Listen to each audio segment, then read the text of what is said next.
Welcome to Pallavi TV. ప్రస్తుతం మనం వేములవాడ దక్షిణ కాశీగా పిలువబడే వేములవాడ రాజరాజేశ్వర స్వామి సన్నిధిలో ఉన్నాం. మనం చూస్తున్నాం రాజరాజేశ్వర స్వామి కమాన్ లోపల గేట్లన్నీ మూసివేశారు. ఆలయ అభివృద్ధి విస్తరణ పనులు కొనసాగుతున్న పరిస్థితి కనిపిస్తా ఉంది. దాదాపు 150 కోట్లతో ఈ అభివృద్ధి పనులు చేపడతా ఉన్నారు. సీఎం రేవంత్ రెడ్డి గతేడాది దాదాపు 8 మంది మంత్రుల సమక్షంలో వచ్చి వివిధ అభివృద్ధి పనులకు శంకుస్థాపన చేసి వెళ్ళిన పరిస్థితి. అయితే దాదాపు 2 నెలల నుంచి అభివృద్ధి పనులు అయితే ముందుకు కొనసాగుతూ ఉన్నాయి. సర్కారు వచ్చిన కొద్ది నెలల్లోనే 8 మంది మంత్రుల సమక్షంలో సీఎం రేవంత్ రెడ్డి 150 కోట్లతో వివిధ అభివృద్ధి పనుల కోసం శంకుస్థాపన చేసి వెళ్లారు. రోడ్డు వెడల్పు పనుల కోసం కూడా దాదాపు 47 కోట్లు మంజూరు చేశారు. అయితే భీమేశ్వర ఆలయంలో దర్శనాల కోసం ప్రస్తుతం తాత్కాలికంగా ఈ అభివృద్ధి పనులు కొనసాగుతున్నాయి కాబట్టి భీమేశ్వర ఆలయంలో తాత్కాలిక దర్శనాల కోసం అట్లాగే కోడె మొక్కులన్నీ అక్కడ నిర్వహించడం జరుగుతూ ఉంది. అయితే అక్కడ కూడా తాత్కాలిక ఏర్పాట్ల కోసం 3,40,00,000 రూపాయలతోని అక్కడ తాత్కాలిక ఏర్పాట్లు చేయడం జరిగింది. కోడె మొక్కులు కావచ్చు, కళ్యాణాలు కావచ్చు, ఆర్జిత సేవలు కావచ్చు, ఇట్లాంటి అన్ని సేవలు అక్కడ భీమేశ్వర ఆలయంలో తాత్కాలికంగా కొనసాగుతూ ఉన్నాయి. ఇక్కడ మనం కనుక చూస్తే గర్భగుడి మినహా మిగతా అన్ని ఏవైతే ఉన్నాయో అన్ని పనులను అన్ని నిర్మాణాలను కూల్చివేసి కొత్తగా ఆలయాన్ని విస్తరిస్తున్న పరిస్థితి కనిపిస్తూ ఉంది. ఆలయం వెనుకాల ఉన్నటువంటి ఏదైతే పార్కింగ్ ప్లేస్ ఉందో ఆ పార్కింగ్ ప్లేసు దాదాపు 2 ఎకరాల విస్తీర్ణం ముందు నుంచే రేకులతో ఒక కంచె ఏర్పాటు చేసి లోపల అభివృద్ధి పనులు అయితే కొనసాగుతున్న పరిస్థితి కనిపిస్తూ ఉంది. ప్రస్తుతం కూల్చివేతలే నడుస్తూ ఉన్నాయి. దాని తర్వాత కొత్తగా పిల్లర్లు వేసి లేదంటే క్యూ కాంప్లెక్స్లు కావచ్చు, ప్రసాద కౌంటర్లు కావచ్చు, అట్లాగే గుండం కావచ్చు, ధర్మగుండం ఏదైతే ఉందో ఆ ధర్మగుండం అభివృద్ధి సహా మిగతా ఏవైతే కళ్యాణ కట్ట కావచ్చు వీటన్నిటిని పునర్నిర్మాణం చేపట్టబోతా ఉన్నారు. దీనికోసం దాదాపు 2 ఏళ్ల సమయంలోపు ఆలయ అభివృద్ధి పనులు మొత్తం ముగుస్తాయని చెప్తా ఉన్నారు. ఇటు ఆలయ అధికారులు కావచ్చు, ఈవో కావచ్చు, ప్రభుత్వం కావచ్చు.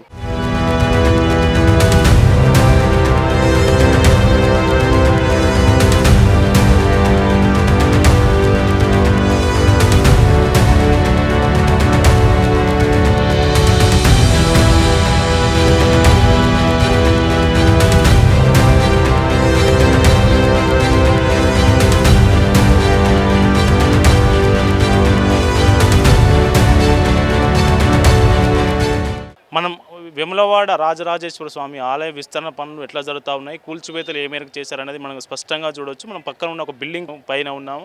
లోపలికి మనకు ఎవరిని అనుమతించట్లేదు కాబట్టి పైనుంచి తీస్తున్న పరిస్థితి మనం చూడవచ్చు స్పష్టంగా. ఇంతకుముందుకు ఇక్కడ రెడ్ కనిపిస్తున్న హనుమాన్ దేవాలయం ఏదైతే ఉందో చిన్నది, అక్కడ ప్రసాదాల తయారీ కేంద్రం ఉండేది. ఆ ప్రసాదాల తయారీ కేంద్రాన్ని అయితే ప్రస్తుతానికి తీసేశారు. దాని పక్కన ఇక్కడ మనకి కొంచెం పక్కకు వస్తే ఇక్కడ ఈవో ఆఫీస్తో సహా వివిధ విభాగాలకు సంబంధించిన కార్యాలయాలు ఉండేటివి ఆ కాంప్లెక్స్ని కూడా తీసేసారు. దాన్ని మనం అక్కడ జేసీబీ కనిపిస్తుంది కదా, ఒక్కసారి ఆ జేసీబీ దిక్కు కెమెరా పని చేస్తే అక్కడ జేసీబీ వద్ద ప్రసాద విక్రయాల కేంద్రము అట్లాగే క్యూ కాంప్లెక్స్ 2 ఉండేటివి, దాన్ని కూడా తీసేశారు. ఇక మనం టెంపుల్కు చుట్టూ ఉన్న ప్రహరిని కూడా తొలగించారు పరిస్థితి. మనకు ఆడ ధర్మగుండం కనిపిస్తుంది కదా, ధర్మగుండం చుట్టూ ఉన్న ప్రహరిని కూడా తీసేశారు. ఇక్కడ మనకు గుడి పైన ఎల్లో కలర్ జెండా రెపరెపలాడుతూ ఉంది కదా, ఆ రెపరెపలాడేది గర్భగుడి. దాని ముందు ఒక గుమ్మటం కనిపిస్తుంది చూడండి. చాలామంది వేములవాడ ఆలయ విస్తరణ పనుల్లో భాగంగా ఇక్కడ ఉన్నటువంటి దర్గాను తీసేశారనే ప్రచారం జరిగింది. కానీ ఇప్పుడు ఇంతవరకు అధికారులు అయితే ఈ విస్తరణ పనులు చేపట్టినప్పటి నుంచి దాదాపు 2 నెలలు అవుతుంది కదా, దర్గాను అయితే తీసేయలేదు. ఇంకా అక్కడ అట్లే ఉంది, దాన్ని ఇక్కడ టచ్ చేయలేదని చెప్పొచ్చు మనం. స్పష్టంగా గుమ్మటం కనిపిస్తుంది కదా, గుమ్మటం దర్గా అట్లాగే ఉంది, గర్భగుడిని టచ్ చేయలేదు. దాని పక్కన గర్భగుడి పక్కన ఉన్నటువంటి రాజరాజేశ్వర స్వామి ఆలయం గర్భగుడి పక్కన ఉన్న అనుబంధ టెంపుల్స్ ఏవైతే ఉన్నాయో వాటిని కూడా ఇంతవరకు టచ్ చేయలేదు. చుట్టూ ప్రహరీలను మాత్రమే తొలగించారు. ప్రహరీలను తొలగింపు పనులే ప్రస్తుతం కొనసాగుతూ ఉన్నాయి. కూల్చివేతలే నడుస్తూ ఉన్నాయి. నిజానికి పునర్నిర్మాణ ప్రక్రియ అనేది మొదలు కాలేదు, ఇంకా కూల్చివేతల దశలోనే ఉన్నది. మనం ఇక్కడ చూడొచ్చు, ఇక్కడ భారీ క్రెయిన్ ఉంది కదా, ఈ భారీ క్రెయిన్ను ఈ చుట్టుపక్కల ఉన్న వాటిని కూల్చడానికి అయితే తీసుకొచ్చారు. అయితే తీసుకొచ్చిన క్రమంలో ఆ క్రెయిన్ వర్క్ చేయడానికి ఎక్కువ స్పేస్ కావాలి. ఇక్కడున్న చిన్న స్పేస్ సరిపోవట్లేదని ఇక్కడున్న బిల్డింగ్లను కూడా కొంతవరకు తీసుకుందామని, అంటే కొంతమంది కట్ చేసి ట్రైన్తో పనిచేయాలని అధికారులు భావిస్తూ ఉన్నారు. కానీ ఇక్కడున్న అయితే దుకాణదారులు కావచ్చు, బిల్డింగ్ యజమానులు కావచ్చు దానికి ఒప్పుకోవడం లేదు. అయితే రాజన్న ఆలయం విస్తరణ పనుల్లో భాగంగా వెనక్కు దాదాపు పార్కింగ్ ప్లేస్ ఏదైతే ఉందో, ఇంతకుముందుకు చెరువు ఉన్న పార్కింగ్ ప్లేసు, ఆ పార్కింగ్ ప్లేస్ దాదాపు 2 ఎకరాల వరకు వెనక్కి 2 ఎకరాల నుంచే ఇనుప ఐరన్ షీట్స్ తో ఫెన్సింగ్ ఏర్పాటు చేసి లోపలైతే కూల్చివేత పనులు ప్రారంభిస్తూ ఉన్నారు. ఈ ఆలయ విస్తరణ పనులు అయితే దాదాపు 170 కోట్లకు పైగా మంజూరు చేశారు. కొన్ని పనులు కొనసాగుతూ ఉన్నాయి. కూల్చివేత పనులే ఇప్పుడు వరకు నడుస్తూ ఉన్నాయి. ఇంకా పునర్నిర్మాణ పనులు మాత్రం ప్రారంభం కాలేదు. కూల్చివేత పనులే ఇంకా తుది దశకు చేరుకోలేదని చెప్పవచ్చు.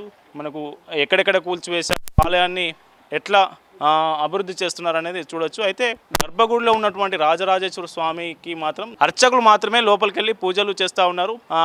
నిత్య కైంకర్యాలు నడుస్తూ ఉన్నాయి. కానీ భక్తులు మాత్రం భీమేశ్వర ఆలయంలో మొక్కులు చెల్లించుకుంటా ఉన్నారు. కోడె మొక్కులు కావచ్చు, అట్లాగే కళ్యాణ మండపం సంబంధించి ఏవైతే మొక్కులు ఉంటాయో ఆ మొక్కులన్నీ భీమేశ్వర ఆలయంలో కొనసాగుతూ ఉన్నాయి.